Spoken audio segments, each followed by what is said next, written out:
behind the scenes. Cheers, friend. Cheers. So that was a bit This more is nerve-wracking than I thought it would be. But I think it yeah. went And look, okay. I would have sworn we've been doing this for years. Lies. The thing I was worried most about actually was talking over one another, and that only happened very rarely. Yeah. I felt exactly the same because when we chatted last week, I thought we talk over each other. Can I show off my But fancy microphone? yes, please do. Look at the colors. They change. Oh, But I'm you so can't see it nice. changing because you're busy looking at the screen, but it's pretty, hey? And look here, Oh, if you so need to nice. cough or something, Oh, wow, yeah, I love completely it. muted. That's very cool. You know what I did want to ask you? Is it easier to market your spicy romance or your urban fantasy? The spicy romance definitely sells better on its own, but Okay. if you put money behind it, the urban fantasy does better. I think. I mean, Okay. that's just Okay. the answer that came Based into my on your head now. experience. Yeah, yeah. And who's your comparables? Like, if you have to say, this is my spicy romance series, and if you enjoyed insert author here. It's tough for me to answer because even with having done research, I haven't really found a comp author. It's complicated because the book is billionaire and mafia. What are your tropes? Okay, so you got billionaire, Yeah, billionaire, mafia. mafia, like possessive, alpha, protective guy, enemies to lovers, but just in the very beginning of the book are they enemies? Kind of forced proximity. I found myself writing the other night, and I was horrified because it was Daddy's Girl. Can you see the prude in me coming out? I was Yes. like, hence, I don't think I'll be able to put it under my name. I will die.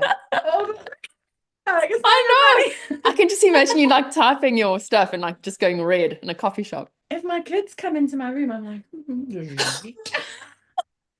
but at the same time, like I said, it's so liberating. Like Yeah, it's fun. It is yeah, fun. yeah. Realistically, how many books do you think you're going to release this year? Okay, so Blair Butler number 6. And then I'm Mm-hmm. going to spend a good few months doing translations, Kickstarters, special editions. What is Kickstarters? What is that? Kickstarter? Yeah, Kickstarter? Yes? yeah. Yes? Is it crowdfunding? Yeah, it is crowdfunding. Yeah.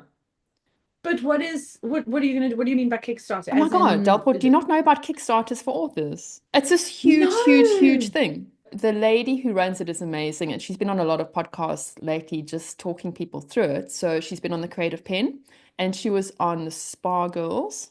So she's got Okay. quite an interesting name that I can't remember. But so I recommend listening to those. Do you listen to Spa Okay, Girls? perfect. It's added to my list of Okay, podcasts. okay, great. Well, yeah, the Kickstarter stuff is there. Patty Finn is an expert. Anthea Sharp is an expert. It's such a fantastic way to make money because your funnel changes from just uploading to Amazon and maybe doing a paperback and audiobook to starting with a Kickstarter, getting all those backers, and it's a whole new audience. It's not like an Amazon reader audience. It's a whole new audience, which is amazing. So you start with Kickstarter. Then once you've launched on there, then you put on your direct store, sell there, and then only after you think you've got all the money you can from your direct store, then you put it on Amazon. So you're making as much money in the different steps before you do the Amazon KU thing. And by then it's a new book for Amazon. So that's how I'm going to do every single release. After I've finished the Blair Butler series, every single release I'm going to do in that way now. Do you think it will be as effective here as it is over there? You say here, but there's no such thing as here because everything's online and Okay, is this all digital copies? yeah, yeah. Or whatever you want. Okay. Kickstarter can be ebook, it can be audiobook. If you want to do paperback, that's fine because you get a print on demand service here or in the US. You get a fulfillment person to help you with that.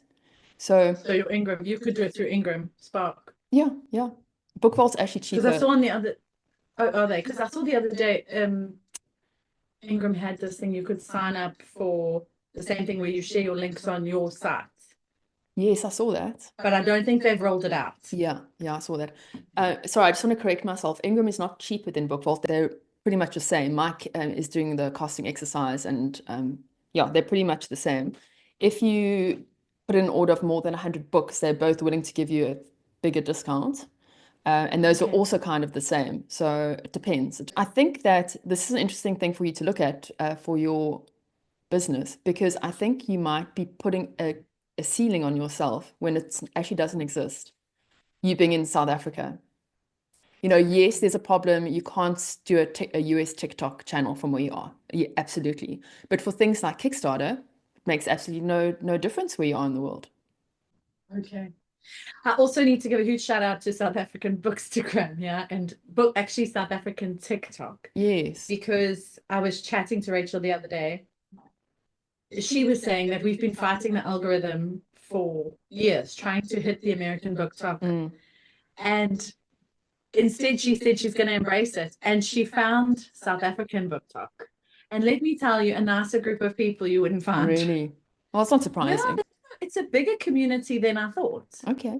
I think sometimes we not just sell ourselves short as authors here, but we sell our audience short a little bit, Yeah.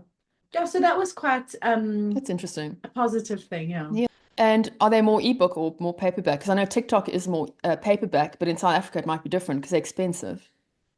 They are, but also I know they got really excited to find out that they could get signed copies from an author here, Okay. especially hardbacks, because remember, we can't get hardbacks here. Yeah. Just recently, I'm starting to put my hardbacks into distribution on Ingram, Okay. which means you can get into brick and mortar stores.